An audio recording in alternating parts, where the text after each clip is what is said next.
Terima kasih Anda masih bersama kami dalam program Gaspol Menggagas Politik. Anda masih ditemani saya Irfan Budiawan dan juga bersama pengamat ekonomi dari Universitas Pasundan, Bapak Acu Fiartakartabi. Kita membahas seperti apa sosok pemimpin yang pas terutama juga bisa membuat Jawa Barat di sektor ekonomi lebih mantap lagi pemirsa ya.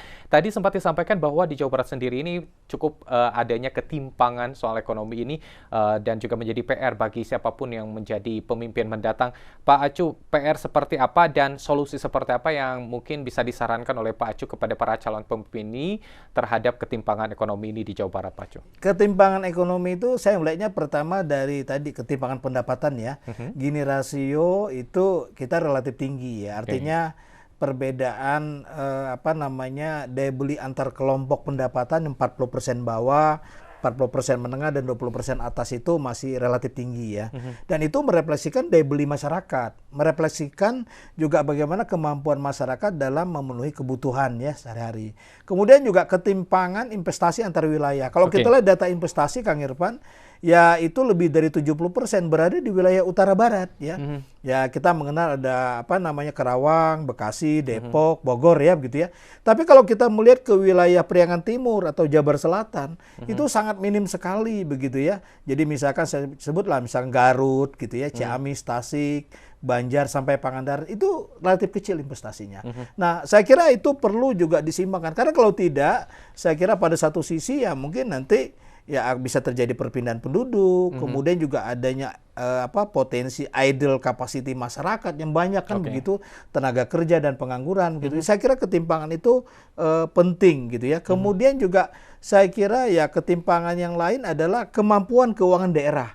Ya, akibat ekonomi yang lambat, ya daerah-daerah selatan itu relatif pendapatan daerahnya kecil, Kak Irfan.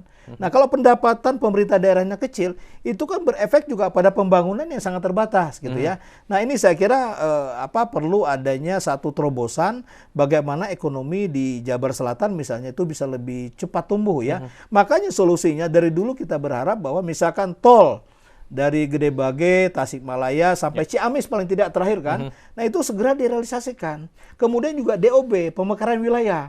Nah karena terlalu size-nya besar. Sambil contoh Kang Irfan misalkan Kabupaten Sukabumi. Kabupaten Sukabumi itu adalah kabupaten terluas di Jawa Barat.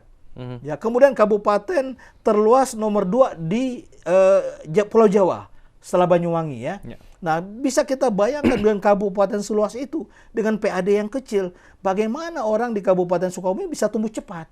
Makanya infrastrukturnya sangat tidak baik, jalannya gitu ya. Dan kemudian juga potensi ekonomi tidak tergali. Padahal sana banyak potensi pariwisata, kita mengenal Ciletu, kita mengenal Pelabuhan Ratu, tapi tidak terekspos dengan bagus, tidak terkelola dengan bagus. Saya kira ketimpangan-ketimpangan itu perlu ya, solusi infrastruktur. Kemudian bagaimana kita mengoptimalkan potensi Kertajati misalkan sebagai satu lokomotif transportasi udara yang bisa melebarkan size kunjungan tidak saja domestik, mungkin juga internasional begitu. Sehingga makin banyak orang datang ke wilayah Jawa Barat, maka akan terjadi transaksi yang lebih tinggi. Nah, hal-hal semacam itu menurut saya tantangan begitu ya. Kita juga punya segitiga rebana, sudah keluar Perpresnya 2 tahun yang lalu, tapi sampai hari ini progresnya sangat lamban. Nah, kita berharap hal semacam itu bisa lebih tinggi. Dan ketimpangan sebenarnya tidak hanya dilihat dari target pertumbuhan ekonomi yang tinggi, Kang Irfan.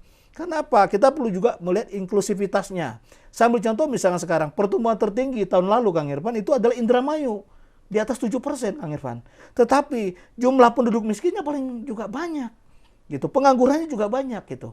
Jadi saya kira inklusivitas kita tidak hanya mengutamakan pertumbuhan, tetapi bagaimana dampak pertumbuhan itu bisa menetes ke bawah, bisa mengurangi angka kemiskinan, bisa mengurangi angka pengangguran, bisa mengurangi ketimpangan, bisa meningkatkan daripada pendapatan daerah. Saya kira hal semacam itu ya menjadi tugas pimpinan daerah ke depan ya sebagai sebuah solusi yang harus betul-betul bisa meyakinkan masyarakat bahwa mereka punya konsep yang betul-betul logis gitu ya.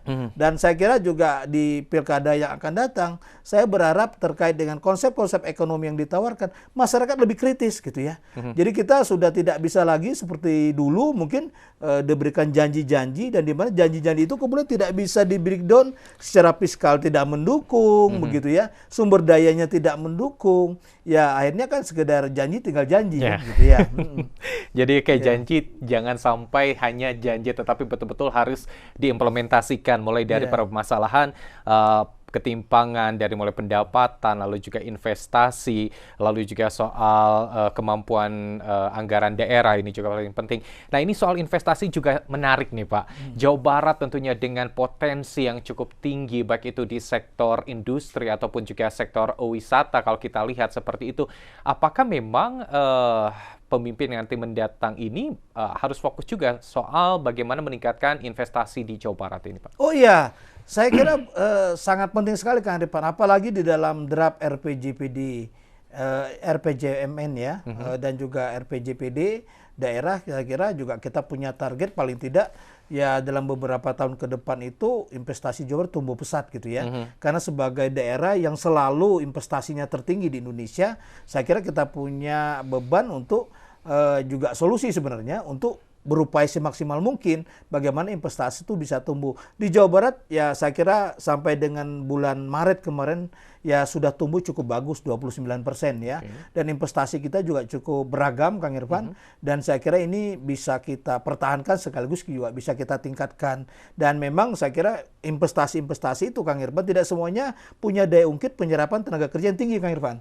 Saya ambil contoh misalkan investasi terbesar dari Januari sampai Maret 2024 ini yang paling tinggi itu adalah di Kabupaten Bekasi.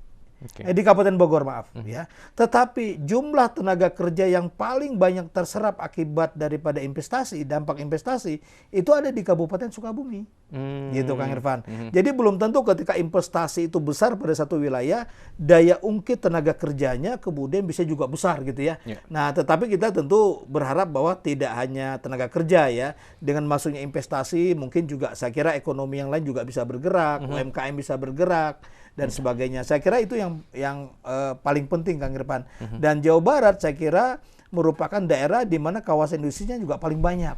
Ya, sekarang yang lagi favorit misalkan Subang ya, menjadi juga kawasan industri. Tapi kita juga punya problem Kang Irfan. Sekarang ini industri sedang mengeluh kelangkaan pasokan gas.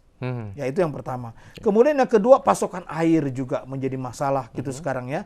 Nah termasuk juga pasokan energi yang lain. Nah hal-hal semacam ini saya kira juga menjadi tanggung jawab pimpinan daerah ke depan agar mempercepat ya begitu ya. Terutama ya terkait dengan pasokan gas ya.